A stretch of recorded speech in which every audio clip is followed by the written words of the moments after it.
Bien, vamos a abrir nuestras Biblias. El día de hoy vamos a complementar y culminar con el capítulo 9 del libro de Hechos.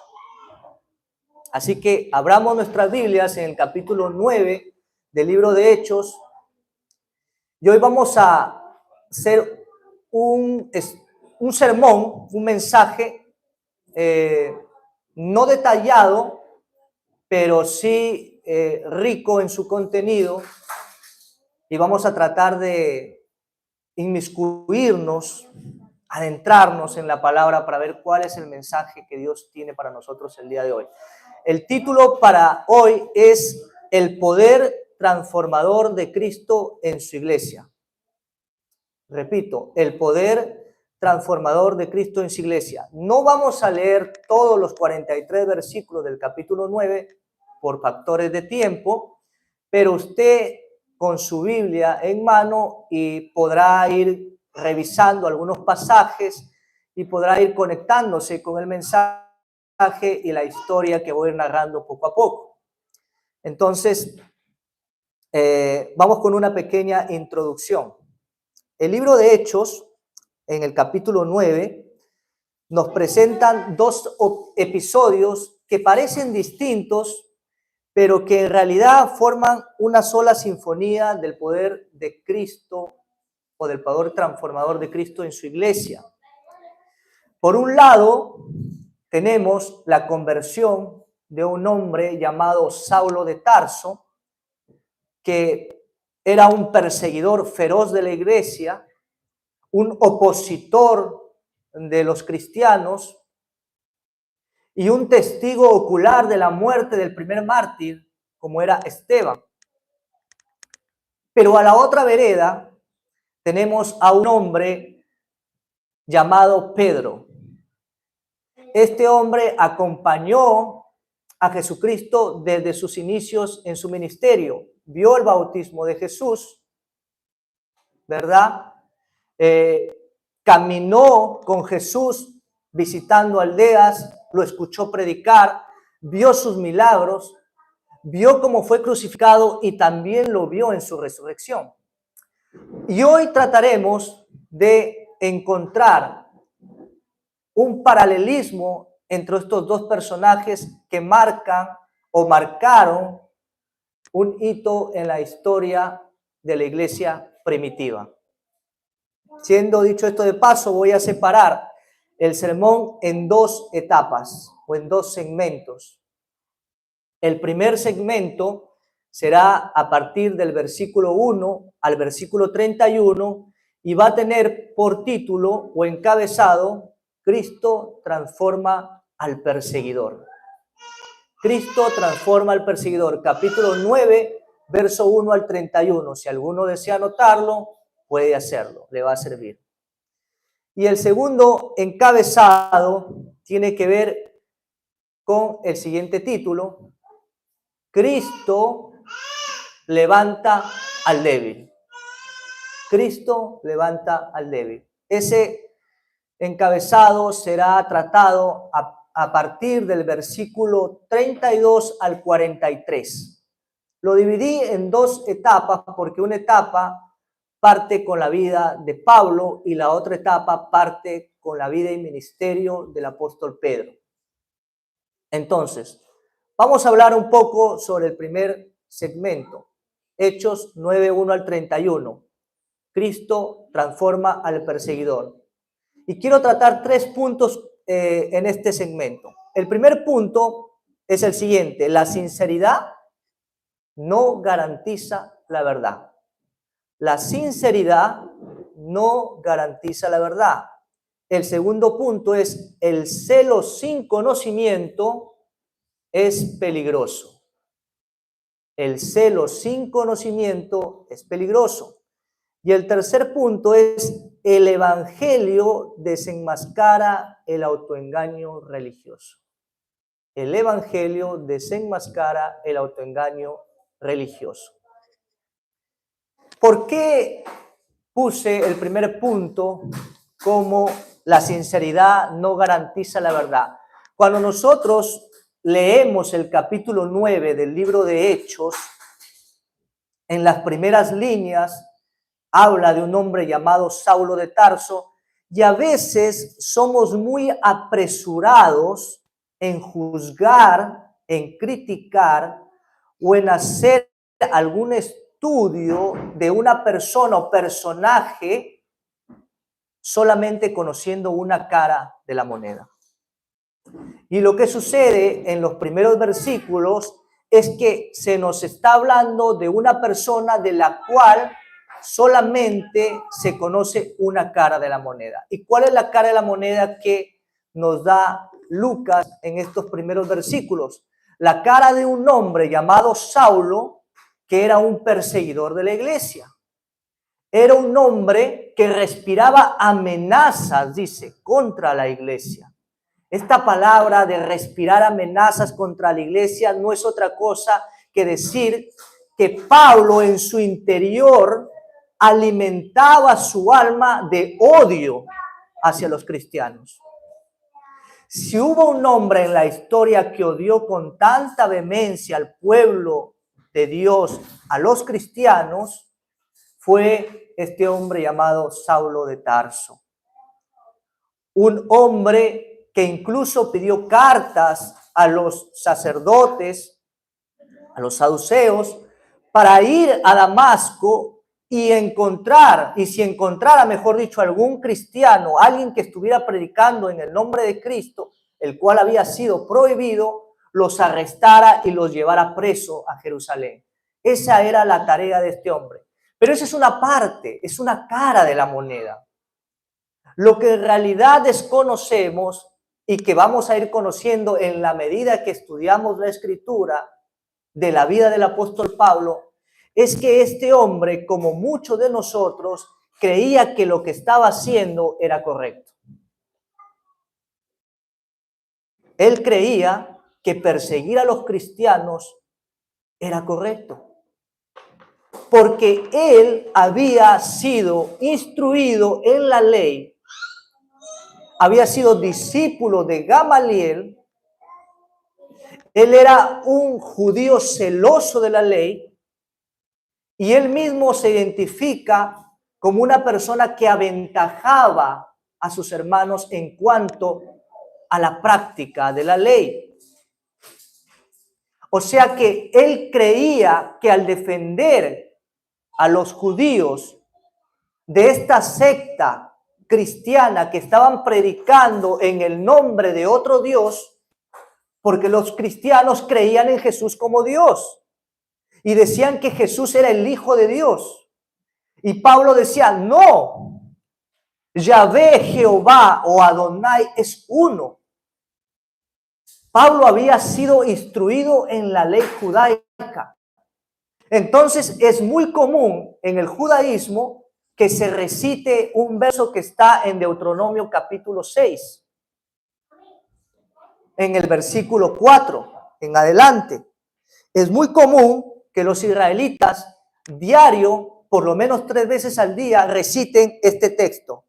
Oye Israel, Jehová nuestro Dios, Jehová uno es. Amarás al Señor tu Dios de todo tu corazón, de toda tu alma, con todas tus fuerzas.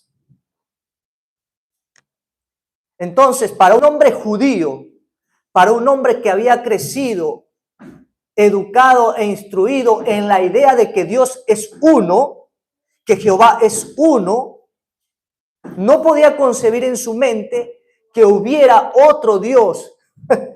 Pero en realidad no había otro Dios, era el mismo Dios en otra persona, Jesucristo su Hijo.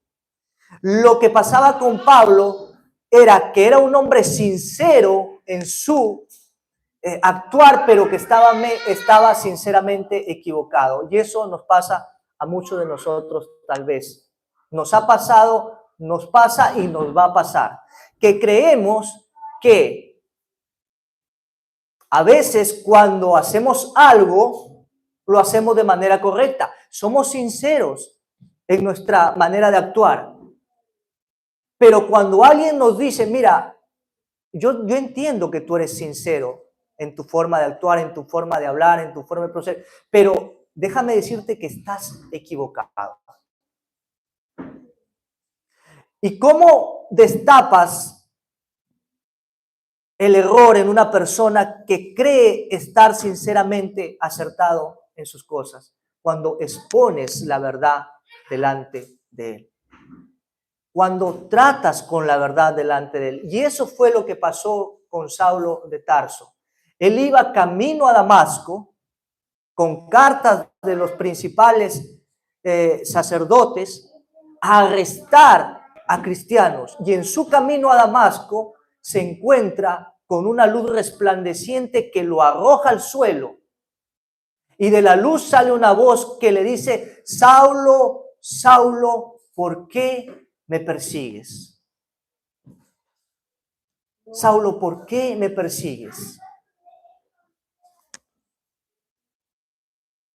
Y Saulo, al escuchar la voz, inmediatamente dijo: ¿quién eres tú, Señor?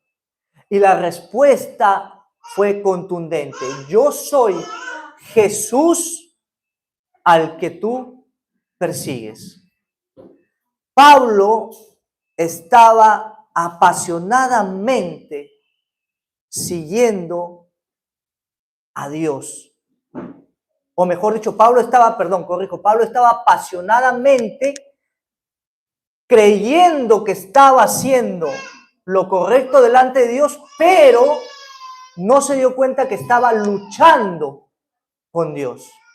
Y en su encuentro con Jesús, en su encuentro con esa luz que lo tumbó y lo encegueció por un instante, se encontró con Jesús, la verdad del Evangelio.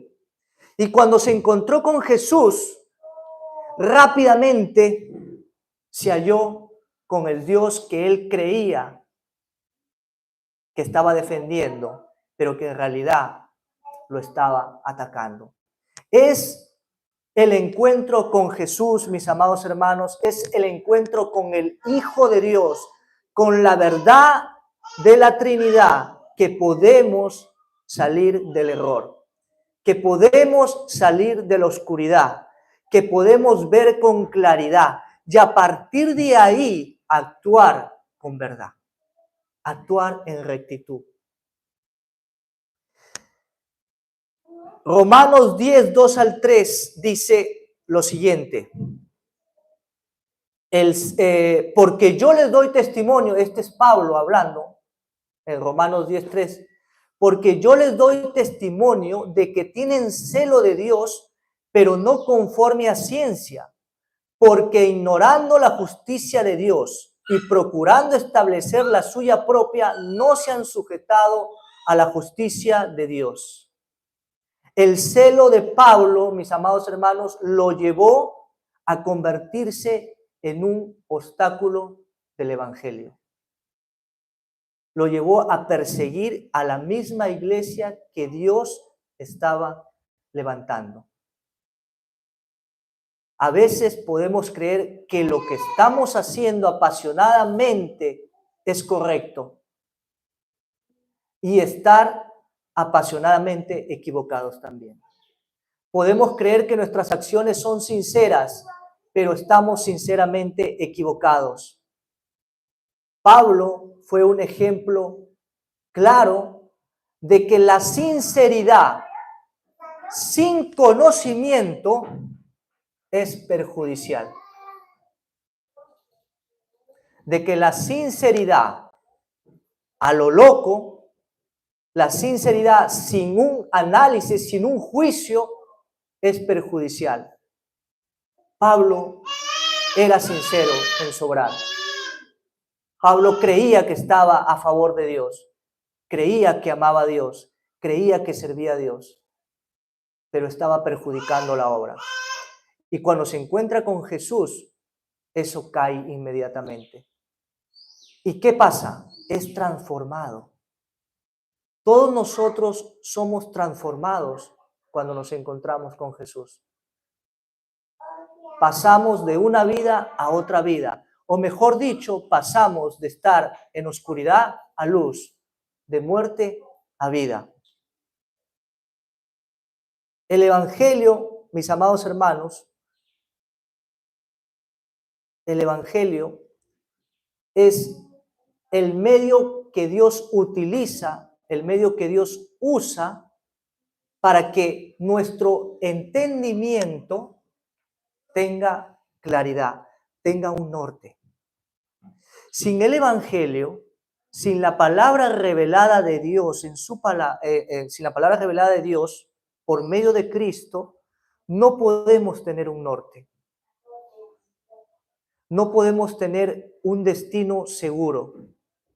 Y toda teoría y todo conocimiento que no esté enraizado y comunicado con la verdad del Evangelio, nos pierde. Pablo encontró el Evangelio en el camino a Damasco. Pablo encontró esa luz y el conocimiento que él creía tener acerca de Dios cayó como un castillo de naipes. En realidad no conocía a Dios como tenía que conocerlo, porque la revelación perfecta de Dios es Jesucristo. En palabras del mismo apóstol Pablo en Colosenses 1:15 dice que Él es la imagen del Dios invisible. Él, Jesucristo, es la imagen de ese Dios invisible.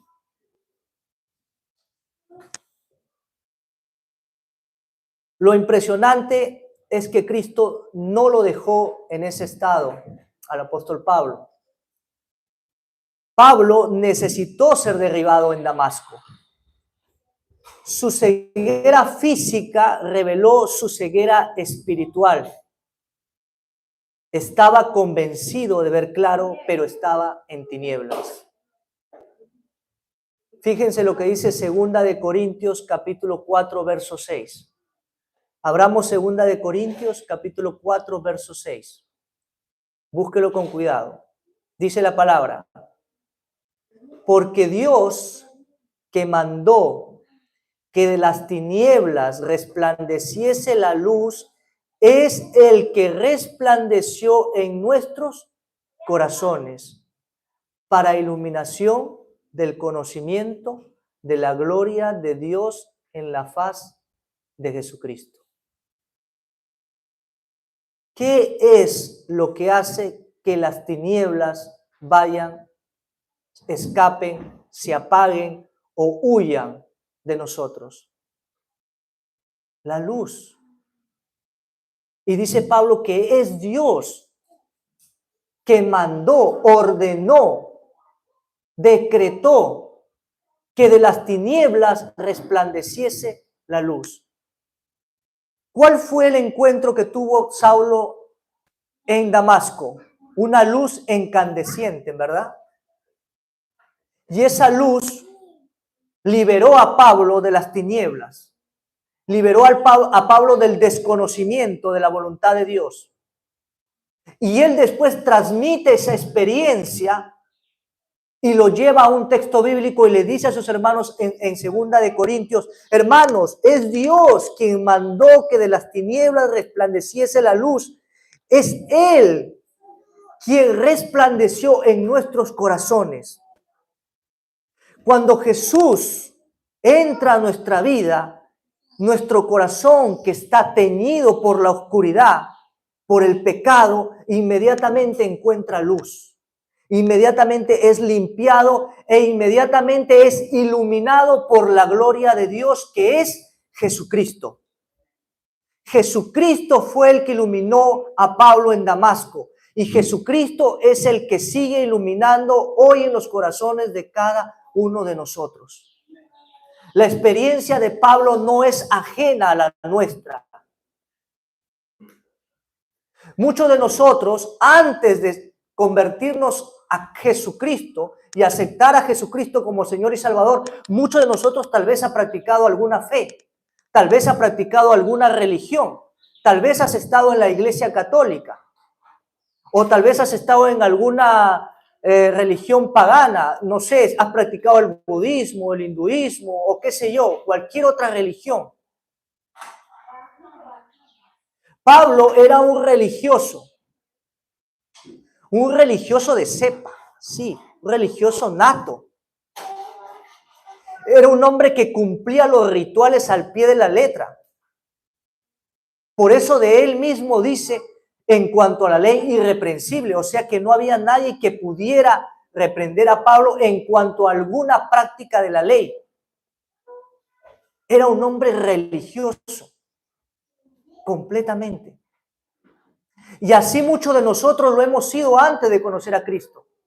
Pero cuando venimos a Cristo y la luz de Cristo resplandece en nuestros corazones, esas tinieblas son extendidas, encontramos que Dios no es una religión, que Dios es una relación, que Dios es comunión,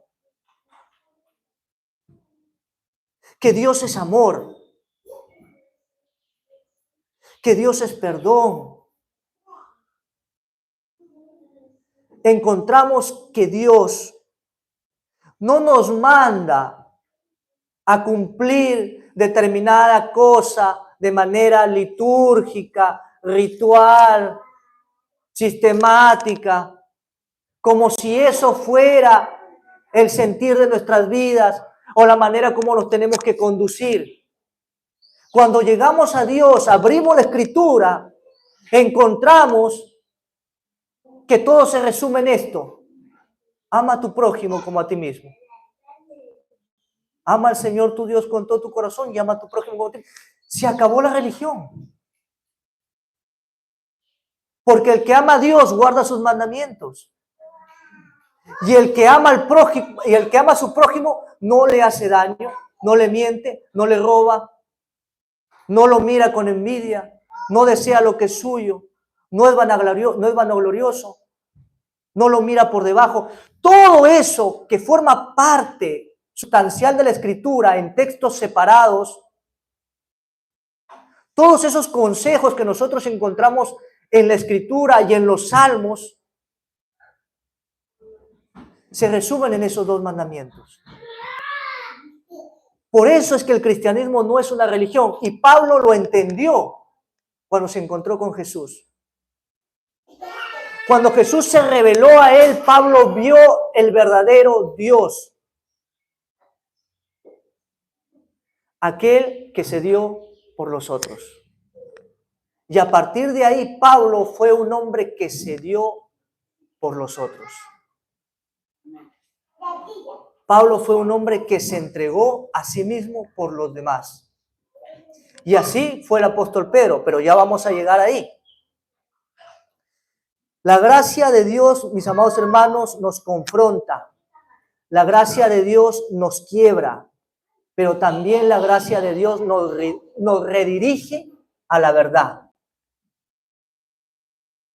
No nos deja caídos, no nos deja rotos. No es simplemente que me hace ver mi pecado y quedó ahí. No. Nos redirige a la verdad, nos conduce a la verdad, nos conduce a Cristo. Ahora bien, hemos visto rápidamente lo que es o lo que fue la vida de un hombre que tenía el corazón endurecido, que no era un ateo. Ojo, Pablo no era un ateo. Pablo creía en Dios. Lo que pasa es que su creencia en Dios estaba equivocada porque le faltaba la revelación de Cristo en su vida. Pero no era un ateo. Él sí creía en Dios. Él lo que era un religioso, un cumplidor de la ley. Pero repito, cuando entendió que Dios no es una religión, que Dios ha tenido a bien revelarse en su Hijo, que servirle es tener una relación con Él, es que se puede ser sincero sin estar equivocado. Ahora vamos a pasar a ver la vida de otro hombre. De otro hombre que nos da otra visión del cristianismo. Que nos da otra luz del cristianismo. Ambos hombres nos enseñan algo. Uno era incorregiblemente religioso, pero el otro sí tenía el conocimiento de quién era Cristo. El otro fue un apóstol que estuvo desde sus inicios con Jesús, el Mesías. Por eso, el encabezado de la segunda parte y donde más me voy a detener es en la vida del apóstol Pedro. Porque la vida del apóstol Pedro, el ministerio del apóstol Pedro, es uno de los ejemplos más repetitivos en la iglesia de Cristo. Yo podría decir que hay en una iglesia de 200 miembros, 150 Pedros. Y usted va a saber por qué. Ahora va a saber por qué yo digo que en una iglesia de 200 miembros hay 150 Pedros. El encabezado de esta segunda parte es Cristo levanta al caído. Y el primer punto es el discípulo débil que fue restaurado. El discípulo débil que fue restaurado. Como lo dije, Pedro es el ejemplo de uno de los discípulos más cercanos al Señor Jesucristo. Jesús tenía 3 discípulos, por lo menos, que andaban con él siempre. A donde iba Jesús estaban esos 3. Estaban los 12, pero los 3 compartían una intimidad más penetrante con el Maestro. Uno de ellos era Pedro, Simón Pedro, el otro era Juan y el otro era Jacobo. Los 3 tenían una relación más cercana y más íntima con Jesús. Tanto así que Pedro escribió 2 cartas y Juan escribió el Evangelio de Juan y 3 cartas, primera, segunda y tercera de Juan. Pero pasa algo con el apóstol Pedro que es verdaderamente relevante e importante notar. No se distraigan ustedes con la bulla de los niños. Ustedes presten atención aquí. Hay algo relevante en la vida del apóstol Pedro, importantísimo de notar. Y es que Pedro tenía un carácter impetuoso. Pedro creía que no había nadie como él al servicio de Jesús.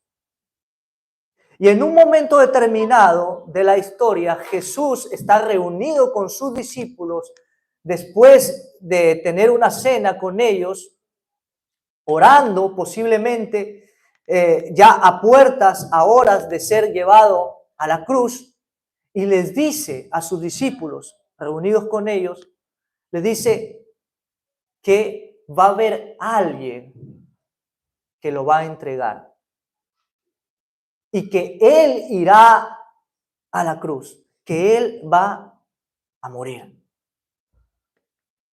Y todos se quedaron sorprendidos.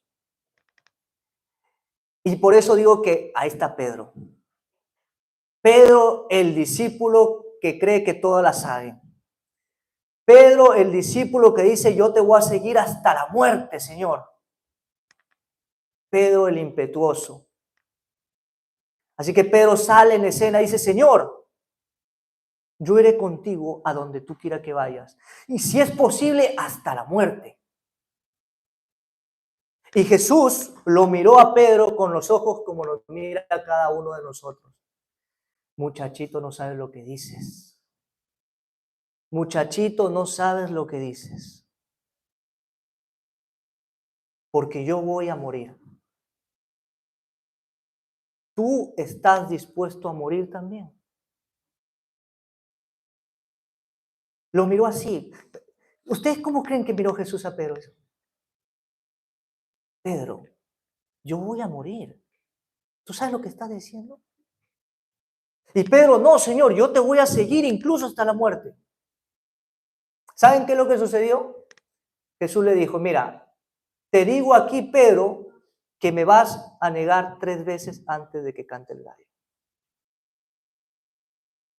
Y Pedro muy seguro de que no iba a negar al Señor y que iba a ir con él hasta la muerte. Vienen a prenderlo a Jesús. Pasa una escena donde Jesús es aprendido por los soldados, es llevado a la presencia de los saduceos y es juzgado. Y Pedro, que se ufanaba de ser el discípulo seguidor de Jesús y acompañarlo hasta la muerte, lo seguía de lejos, dice la Escritura. Lo seguía de lejos y en algún momento se acercó alguien a preguntarle, oye, ¿tú no eres discípulo también de este Galileo? ¿Y qué creen que dijo Pedro? No, yo no lo conozco. No, yo no sé quién es él. Pasó un momento y se encontró con otra persona. Yo te conozco, yo te he visto con él. Tú andabas con él, tú andabas predicando con él. Mujer, yo no lo conozco. No sé de qué me estás hablando. Pasó otro momento y otra señora dijo, sí, tú eres Galileo igual que él. Tú andabas con él. Y él se molestó y dijo, mujer, yo no lo conozco, no sé de qué estás hablando tú.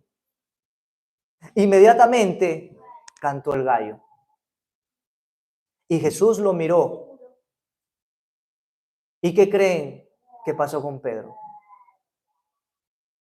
Pedro se sintió en el más profundo de los hoyos que tú puedes estar. Se sintió el más sucio. Se sintió el más perverso. Había negado a su maestro, al que le había jurado ir hasta la muerte con él. Lo había negado. Y lloró amargamente, dice la Escritura. Pedro lloró amargamente, esperando misericordia del Señor. ¿Y qué creen que hizo Jesús? ¿Qué creen que hizo Dios? Lo perdonó. Lo perdonó, mis amados hermanos. Y es a partir de ahí que Pedro entendió algo que todos nosotros tenemos que entender. Todos nosotros en algún momento de nuestra vida vamos a ser probados por Dios. Y la prueba no necesariamente tiene que ser una prueba sencilla para que pase por agua caliente. La prueba a veces va a demandar sacrificio, va a demandar desligamiento, tal vez de un ser querido, tal vez de una enfermedad,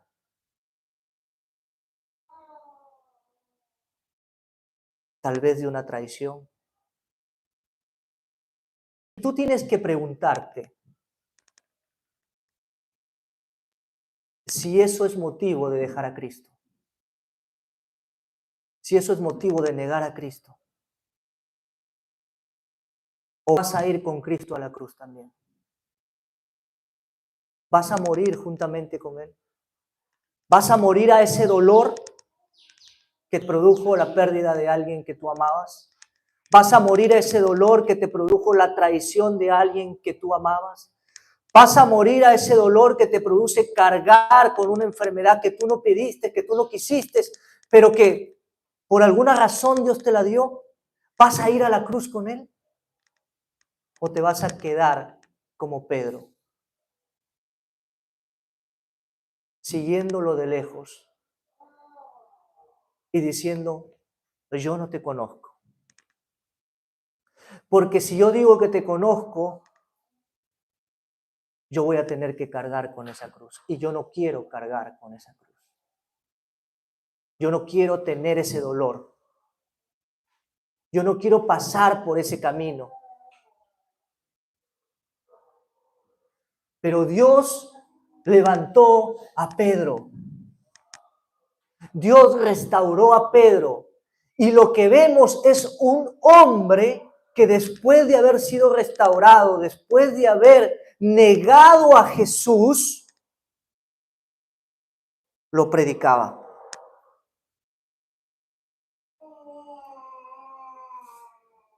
Pedro empezó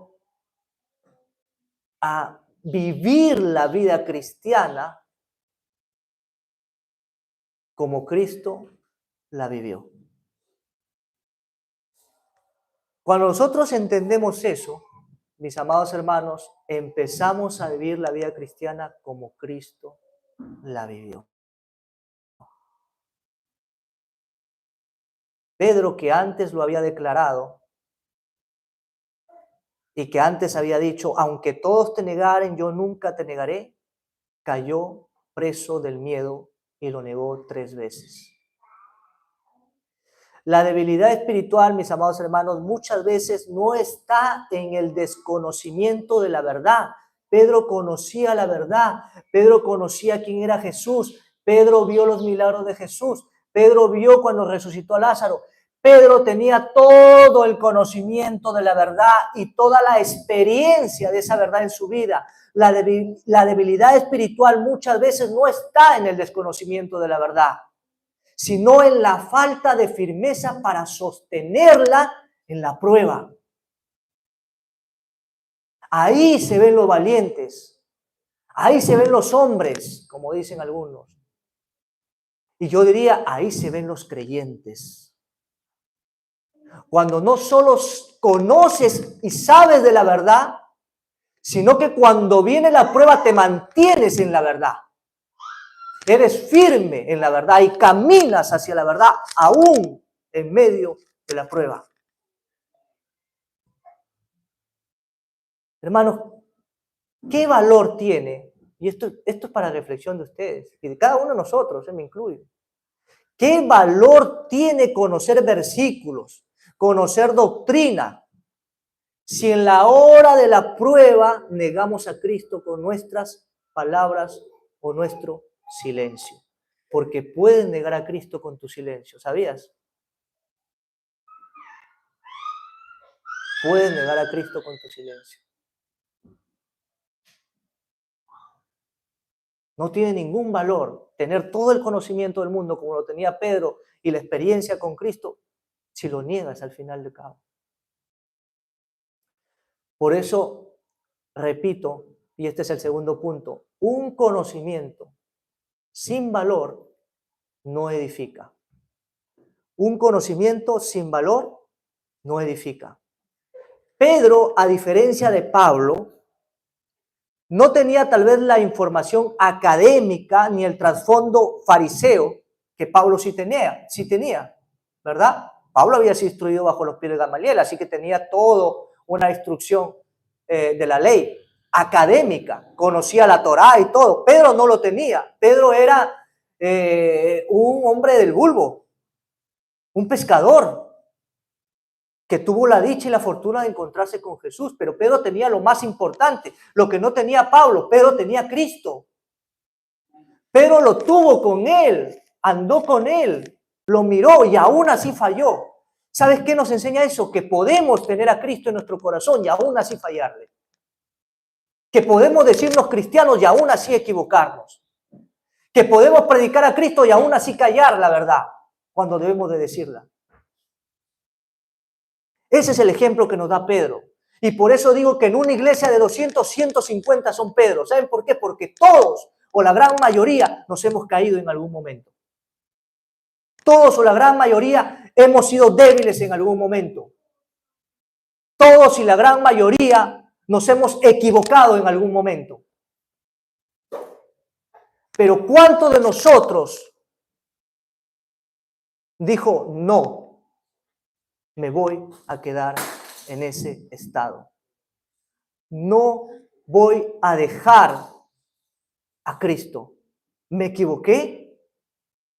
Entonces voy a enmendarlo, como lo hizo Pedro, llorando lágrimas, como lo hizo Pedro, en agonía, con dolor, con sufrimiento, se acercó a su maestro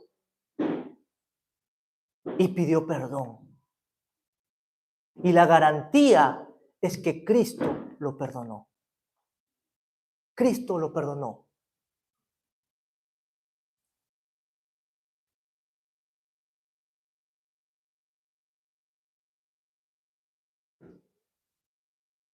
Pablo decía en Primera de Corintios, capítulo 8, verso 1, lo siguiente: el conocimiento envanece, pero el amor edifica.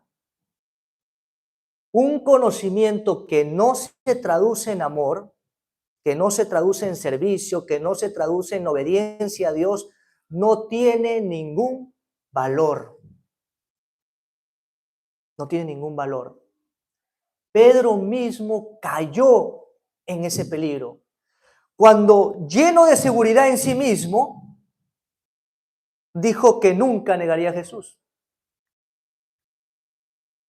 Su conocimiento de sí mismo no lo edificó, porque su conocimiento estaba basado en un orgullo. Yo conozco al maestro, yo sé quién es el maestro, yo sé quién es Jesús.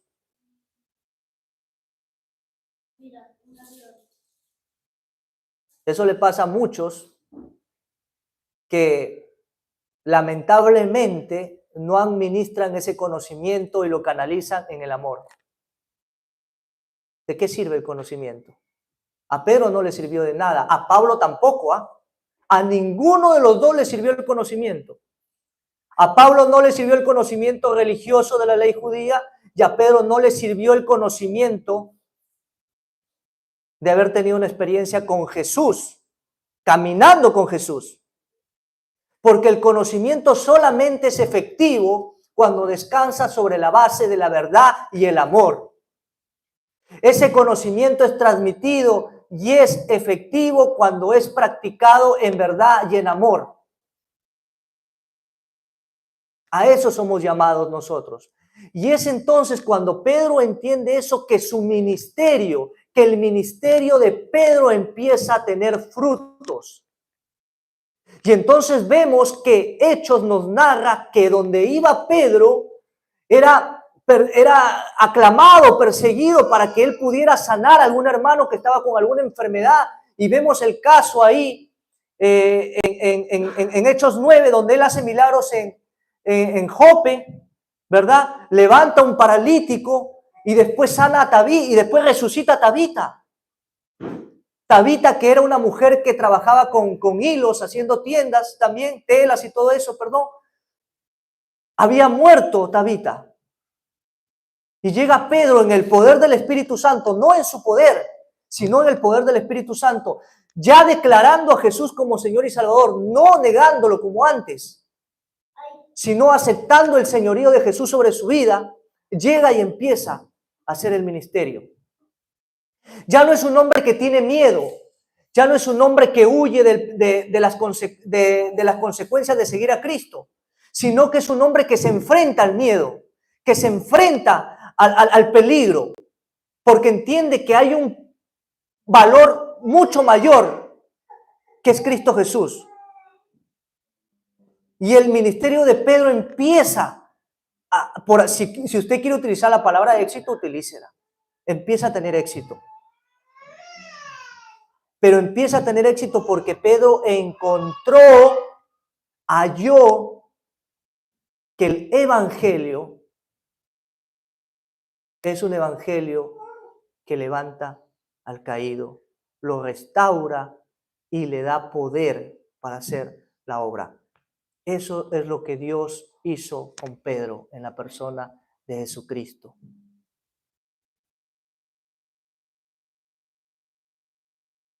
Y Pedro, en su madurez, ya con años en el servicio y en el ministerio, nos dice algo que, otra vez, como Pablo, él aprendió de sí mismo.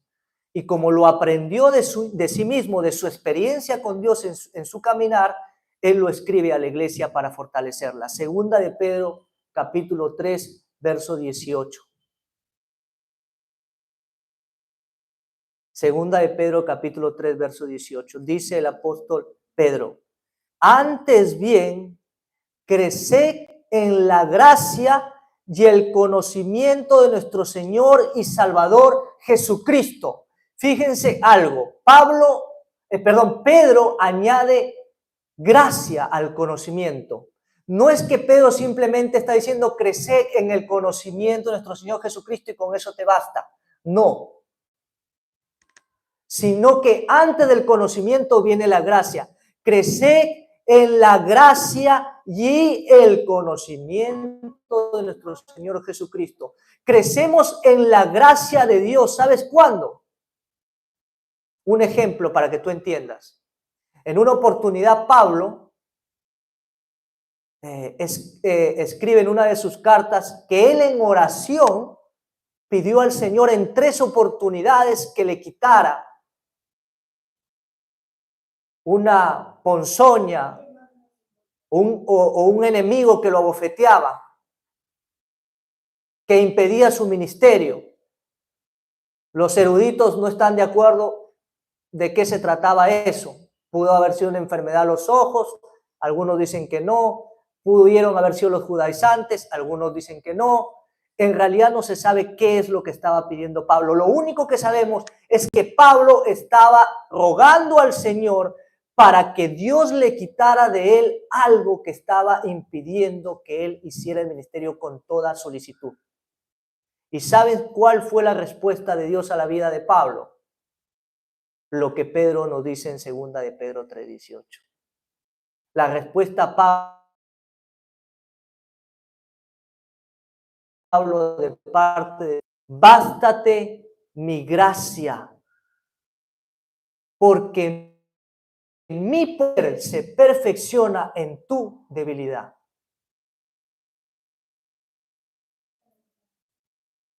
Tenemos que aprender a crecer en gracia. ¿Y sabe qué significa eso? Crecer en gracia significa luchar en medio de mis debilidades, sabiendo que quien sostiene mi vida, que quien me hace estar de pie, que quien me hace prevalecer, que quien me da las fuerzas, no es otro que Dios. No sostengo mi vida yo. Yo no peleo en mis fuerzas. Yo no lucho por mí mismo. Crecer en la gracia significa crecer en el conocimiento de que Dios sostiene cada etapa de mi vida. Cada etapa de mi vida es sostenida por Dios.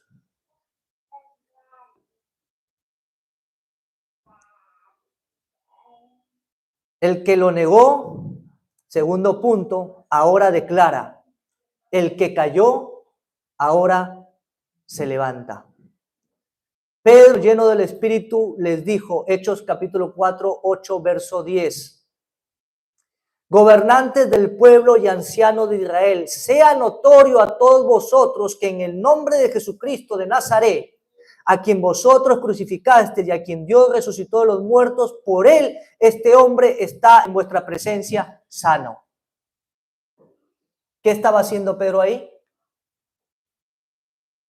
Estaba predicando a aquel que había negado en el momento de su crucifixión.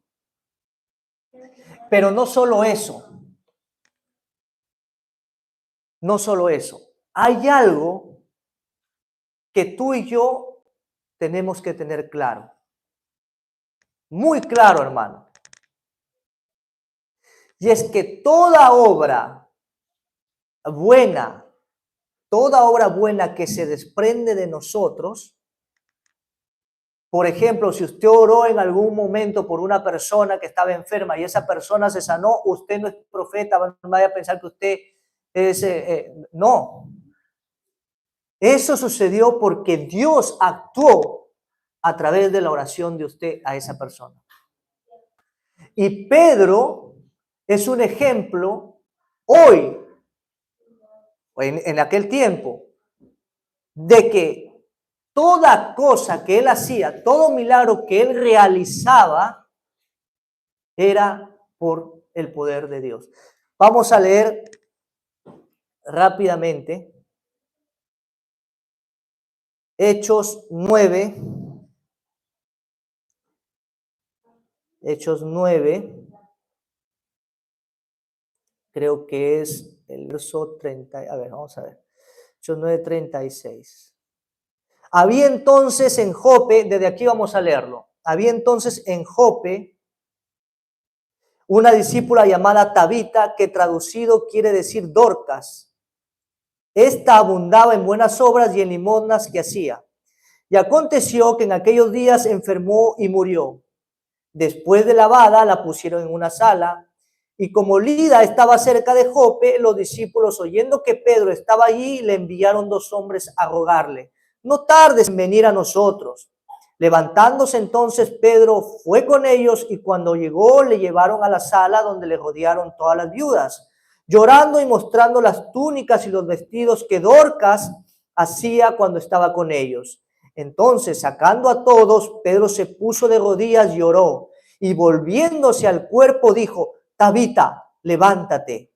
Y ella abrió los ojos, y al ver a Pedro se incorporó, y él dándole la mano la levantó. Entonces, llamando a los santos y a las viudas, la presentó viva. Esto fue notorio en toda Jope, y muchos creyeron en el Señor. Y aconteció que se quedó muchos días en Jope, en casa de un cierto Simón curtidor. Eso fue el resultado de la restauración de Pedro. Un hombre que ahora podía caminar, predicar a luz de todo el mundo, a plena voz, que Cristo es el Señor, y además tener el poder de sanar personas, incluso de levantar a personas de entre la muerte. Hoy en día, y con esto termino, hoy en día todos nosotros tenemos que ver la vida del apóstol Pablo y la vida del apóstol Pedro como un espejo repetitivo, sistemático en cada una de nuestras vidas. Todos hemos sido Saulo de Tarso en algún momento, y todos hemos sido, somos y seremos como Pedro en algún momento. ¿Cuántos de ustedes tomarán el ejemplo de Saulo y cuántos de ustedes tomarán el ejemplo de Pedro? No lo sé, pero yo espero en Dios que la vida y el ejemplo de estos 2 hombres y del impacto que tuvieron en la formación de la iglesia pueda de verdad ayudarlos en su vida como creyentes y en sus relaciones con los demás. Que Dios les bendiga. Vamos a orar, puestos en pie.